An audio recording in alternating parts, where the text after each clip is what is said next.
CM Virbhadra का किन्नौर दौरा। राज्य स्तरीय किन्नौर महोत्सव के समापन समारोह में बतौर मुख्य अतिथि करेंगे शिरकत।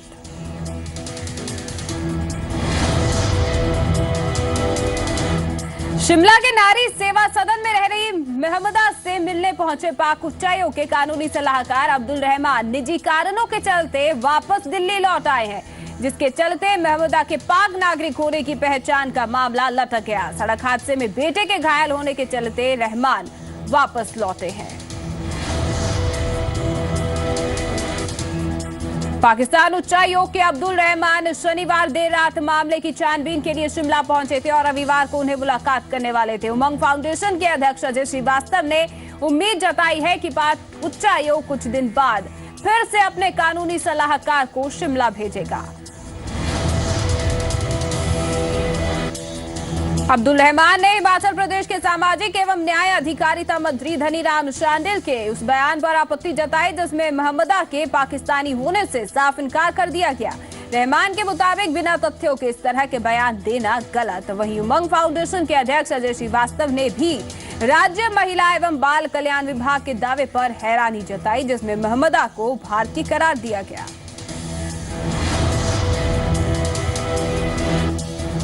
महमदा का पता लगाने के लिए दी गई फाइल पुलिस ने लौटा दी है। महिला एवं बाल विकास विभाग ने महमदा के परिवार और घर का पता लगाने के लिए पत्र जारी किया था, जिस पर पुलिस का कहना है कि ये उसके अधिकार क्षेत्र में नहीं आता।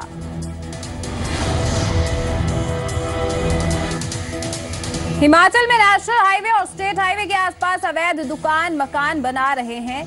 जगह जगह अवैध बैनर और होर्डिंग्स की भी भरमार है। बावजूद इसके प्रशासन कार्रवाई करने को राजी नहीं।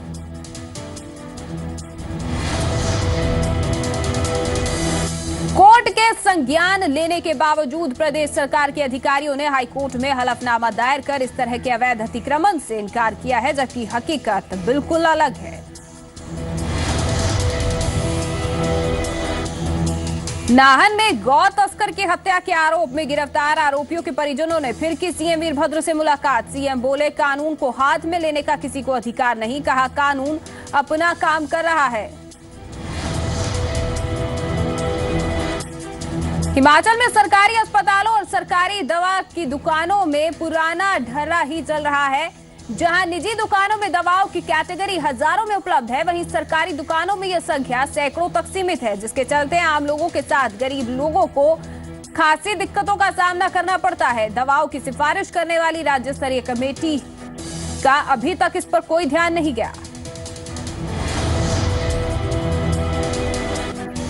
बिलासपुर जिले के लिंगानुपात में पिछले साल की तुलना में इस साल 57 लड़कियों की बढ़ोतरी। प्रशासन दिखा काफी उत्साहित। गिरते लिंगानुपात को सुधारने के लिए ब्लॉक स्तर पर चलाई थी मुहिम।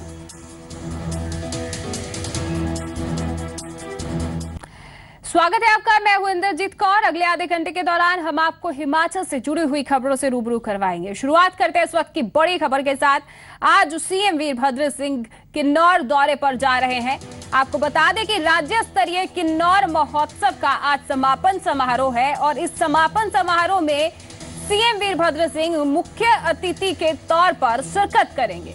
आपको बता दें कि 1994 से ही किन्नौर महोत्सव का आयोजन किया जा रहा है और आज इस किन्नौर महोत्सव का समापन समारोह है, जिसमें सीएम वीरभद्र सिंह पहुंचने वाले हैं। ज्यादा जानकारी के लिए हमारे साथ जी मीडिया संवाददाता मोहित प्रेम शर्मा शिमला से जुड़े हुए हैं। मोहित, सीएम कब तक किन्नौर पहुंचेंगे?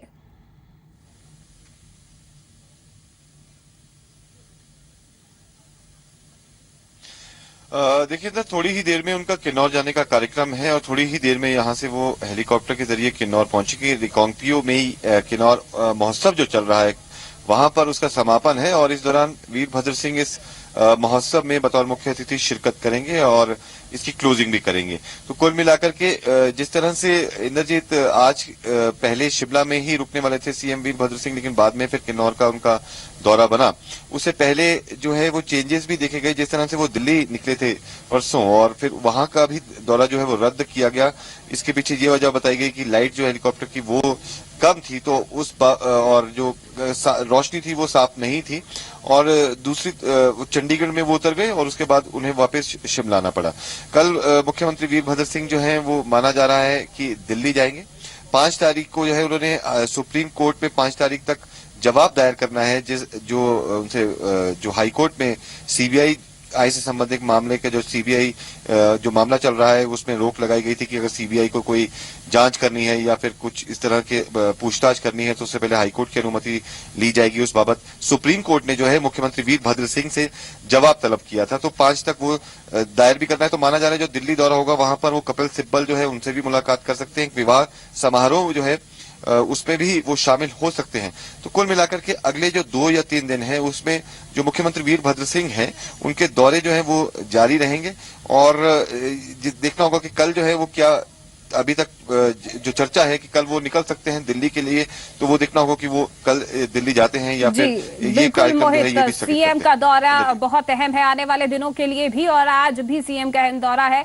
आप हमारे साथ बने रहिए मोहित। फिलहाल दर्शकों को बता दें कि स्वास्थ्य के क्षेत्र में आज देश बेशक तरक्की कर रहा है, लेकिन हिमाचल प्रदेश का स्वास्थ्य विभाग तरक्की के इस कदम ताल में अपनी चाल नहीं मिलाना चाहता। सूबे की सरकारी दवा दुकानों में आज भी सिर्फ जरूरी और अति जरूरी दवाएं ही उपलब्ध हैं, जो कई बार मरीजों के लिए परेशानी का सबब बनती हैं। देश में चिकित्सा के क्षेत्र में भले ही क्रांति आ गई हो, लेकिन हिमाचल प्रदेश का स्वास्थ्य विभाग आज भी अपने पुराने ढर्रे पर काम कर रहा है। अंदाजा इस बात से लगाया जा सकता है कि निजी दुकानों में जिन दवाइयों की संख्या हजारों में होती है, सरकारी दुकानों में उनकी संख्या आज भी सिर्फ जरूरी और अति जरूरी दवाओं के रूप में ही है। शॉप पर लगभग कितनी मेडिसिन एवरेज रहती हैं हर किसी भी समय पर? यू मीन की नंबर ऑफ प्रोडक्ट्स के बारे में पूछ रहे हैं? से 20 to 23,000 डिफरेंट प्रोडक्ट्स और different companies, number of products. आज हर रोज दवाओं के नए फॉर्मूले इजाद किए जा रहे हैं। जिंदगी की सलामती और स्वास्थ्य की बेहतरी के लिए कई तरह की दवाएं मौजूद हैं। अलग अलग रेट लिस्ट के आधार पर ये लोगों को मुहैया भी कराई जाती हैं। लेकिन हिमाचल प्रदेश के सरकारी दवा दुकानों में आज भी पुराने रेट कॉन्ट्रैक्ट लिस्ट के आधार पर ही दवाइयां उपलब्ध हैं।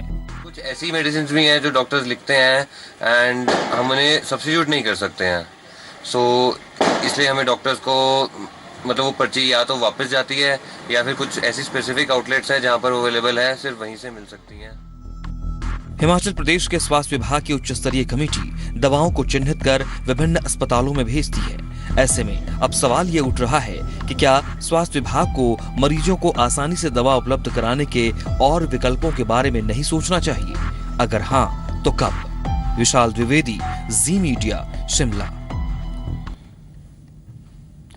तो हिमाचल में सरकारी अस्पतालों और सरकारी दवा दुकानों पर पुराना ढर्रा ही चल रहा है। निजी दुकानों में दवाओं की कैटेगरी हजारों में उपलब्ध है। ज्यादा जानकारी के लिए हमारे साथ जी मीडिया संवाददाता मोहित प्रेम शर्मा लगातार बने हुए हैं। मोहित, आपसे यही जानना चाहूंगी कि आखिर इस तरह जब दवाएं नहीं उपलब्ध होती हैं, डॉक्टर्स जो है प्रेस्क्राइब कर देते हैं, तो मरीजों को इतनी दिक्कत पेश आ रही है, अब तक कार्रवाई क्यों नहीं हुई है?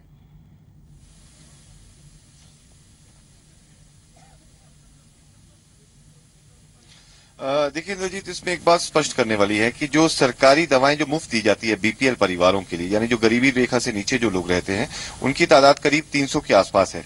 यानी जो बाजार में दवाइयां हैं जो वो 20,000 से भी ज्यादा है उनकी जो संख्या है। लेकिन सरकार ने जो एक तय की है दवाइयां, वो बहुत कम तय की है। यानी अगर किसी को गंभीर बीमारी होती है तो उन्हें उन्हीं 300 दवाइयों जो दी जा रही है उन्हीं के दायरे में रहना पड़ता है। यानी डॉक्टर भी वही दवाइयां दे सकते हैं जो सरकार ने तय की हैं।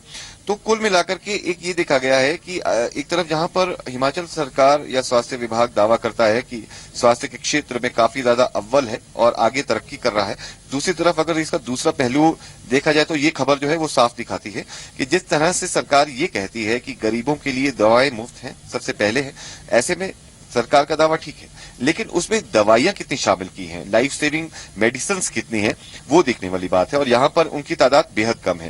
तो लिहाजा इस बाबत जो है वो ये है कि मरीजों के लिए जो इलाज है उसकी जो दवाइयां हैं वो महंगी होती है गंभीर अवस्था में, तो सरकार ने उन दवाइयों को इन श्रेणी से जो है वो बाहर रखा हुआ है। तो कुल मिलाकर के जो एक अमीर आदमी है वो ये दवाइयां खरीद सकता है, क्योंकि अगर इलाज लंबा होता है तो दवाइयां ज्यादा लगती हैं, पैसे ज्यादा खर्च होते हैं। लेकिन सरकार उन्हीं दवाइयों में जो उन्होंने निर्धारित की है, उन्हीं दवाइयों में मरीजों के इलाज के लिए वो दवाइयां रखी गई हैं और वही उन्हें सब्सक्राइब भी की जाती है। इंद्रजीत जी बिल्कुल, इस तरह से जो गरीब परिवार हैं वो अच्छी कंपनी की और महंगी जो दवाइयां होती हैं उनसे वंचित रह जाते हैं। लेकिन बड़ा सवाल तो यही है कि आखिर स्वास्थ्य विभाग ने अभी तक इसमें कार्रवाई क्यों नहीं की है, क्योंकि सवाल जो है जिंदगी से जुड़ा हुआ है। मोहित, आपका इस तमाम जानकारी के लिए बहुत बहुत शुक्रिया। रुक करते हैं बिलासपुर का, जहां लिंगानुपात में पिछले साल की तुलना में इस साल बढ़ोतरी दर्ज की गई है, जिसे लेकर प्रशासन काफी उत्साहित दिखाई दे रहा है। दरअसल प्रशासन ने गिरते लिंग अनुपात को सुधारने के लिए ब्लॉक स्तर पर मुहिम चलाई थी। बीते कई सालों से बिलासपुर जिले में गिरते लिंग अनुपात को लेकर प्रशासन काफी चिंतित दिखाई दे रहा था, लेकिन इस साल प्रशासन की ये चिंता काफी हद तक कम होती दिखाई दे रही है। 2015-16 पर नजर डालें तो अप्रैल से सितंबर तक पूरे जिले का लिंग अनुपात 954 तक पहुंच गया है, जबकि साल 2014-15 में ये आंकड़ा प्रति 1000 लड़कों पर 897 लड़कियों का था। इससे पहले के सालों पर अगर नजर डालें तो आंकड़ा काफी चिंताजनक थे। 2013-14 में 901, 2012-13 में 1000 लड़कों पर 879 लड़कियां थी। अब हमारा जो सेक्स रेशियो है जिले में वो 954 हो चुका है। पहले जो 900 के करीब था उससे कम था, अब वो 954 हो चुका है, जो हमारे लिए एक हमें प्रशासन के लिए वो एक बहुत प्रोत्साहन देने वाला एक आंकड़ा है। इस चिंताजनक आंकड़ों को सुधारने के लिए प्रशासन ने जिले में जन्म लेने वाली लड़कियों पर पैनी नजर रखी और साथ ही ब्लॉक स्तर पर बेटी बचाओ मुहिम चलाई। साथ ही आंगनबाड़ी कार्यकर्ताओं के माध्यम से गांव से लेकर शहर तक में जन्म लेने वाली कन्याओं की रिपोर्ट बनवाई गई, जिसके बाद प्रशासन को अब अपनी मेहनत रंग लाती नजर आ रही है। एसडीएम, बीडीओ, तहसीलदार सभी लोगों ने ये कैंप्स किए हैं और लोगों तक पहुंचने के लिए, और उनकी मानसिकता, जैसा हम लोग शुरुआत से एक जोर दे रहे हैं कि मानसिकता बदलनी बहुत जरूरी है। बिलासपुर के लिंगानुपात में दर्ज हुई ये बढ़ोतरी हरियाणा जैसे राज्यों के लिए एक उदाहरण बन सकती है, जहां का लिंगानुपात सरकार के लिए बड़ी चिंता का विषय बना हुआ है। बिलासपुर से विजय भारद्वाज के साथ ब्यूरो रिपोर्ट, जी मीडिया।